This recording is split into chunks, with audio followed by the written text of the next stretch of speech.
सावन की शुरुआत से पहले भक्ति में भंग डालने वालों पर अब सख्ती की बारी है। प्रयागराज के प्राचीन मनकामेश्वर महादेव मंदिर में नया धर्मादेश जारी हुआ है। अब पुजारी ना तो पान चबाएंगे, ना गुटखा थूकेंगे और ना ही मंदिर परिसर में सिगरेट सुलगाएंगे।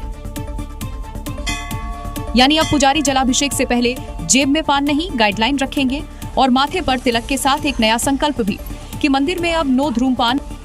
ये देखा गया है कि जो हमारे पंडित हैं, आचार्य लोग हैं, जो रुद्राभिषेक कराते हैं, वो गुटखा पान तंबाकू मुख में भरे रहते हैं और रुद्री बोलते हैं। दूसरा ये है कि आप भगवान के बहुत नज़दीक बैठकर उच्चारण करते हैं, तो निश्चित रूप से आपका जो उच्चारण है उससे जो आपके मुख से जो थूक निकलता है वो कहीं ना कहीं भगवान के ऊपर जाता है। मंदिर प्रबंधन ने ये भी तय किया है कि भक्त भगवान शिव को अब सीधे स्पर्श नहीं कर पाएंगे, यानी मंदिर में जाकर भी महादेव के दूर के दर्शन ही करने होंगे। वहीं दूसरी ओर रुद्राभिषेक के लिए ड्रेस कोड पहले ही जारी हो चुका है। महिलाएं साड़ी या सूट में और पुरुष धोती कुर्ता में ही शिव दरबार में हाजिर हो पाएंगे।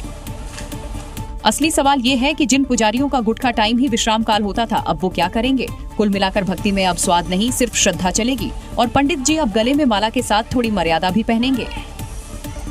उधर मध्य प्रदेश में विदिशा में ताजिए के विसर्जन को लेकर एक नया विवाद शुरू हो गया है। हिंदुओं ने बेतवा में ताजिया विसर्जन का विरोध किया है, तो मुस्लिम बेतवा में ही ताजिया विसर्जन की बात कह रहे हैं। और अब हिंदू संगठनों ने साफ कर दिया है कि किसी भी कीमत पर बेतवा में ताजिया विसर्जित नहीं होने देंगे। तो वहीं मुस्लिम समाज के लोग नियमों का हवाला दे रहे हैं।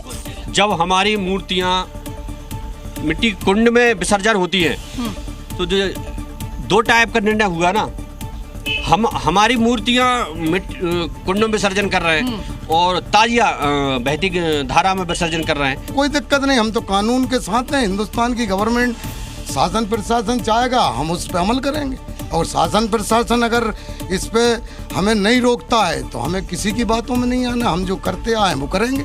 दरअसल एनजीटी ने बेतवा में गंदगी को लेकर आदेश दिया था कि मूर्तियां बहते पानी में विसर्जित नहीं होंगी। अब इसी पर हिंदू ताजिए का विरोध कर रहे हैं। मूर्तियों से अगर प्रभावित हो रहा है बेतवा का पानी, तो इससे भी तो हो रहा होगा ना।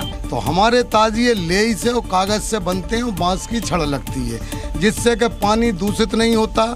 इसके अलावा गंजबासौदा के गांधी चौक पर जानकी मंदिर के सामने बना चबूतरा भी विवादों में आ गया है।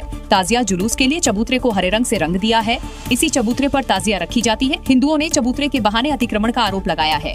श्री राम जानकी प्राचीन मंदिर के सामने ये तो स्पष्ट है, स्पष्ट दिख रहा है। मंदिर के सामने बिल्कुल स्पष्ट है कि ये तो अतिक्रमण है। मंदिर बाद में बना है, चबूतरा तो हम आदिकाल से, आज मेरी 63-64 साल की उम्र है, हम उसको वहीं देखते आ रहे हैं। ये 80 साल के वहीं देखते आ रहे हैं, पहले से ही बना है। मंदिर तो बहुत बाद में बना है। 3 दिन बाद ताजिया का जुलूस निकलने वाला है, लेकिन उससे पहले ही विवाद और बढ़ गया है। Zee News।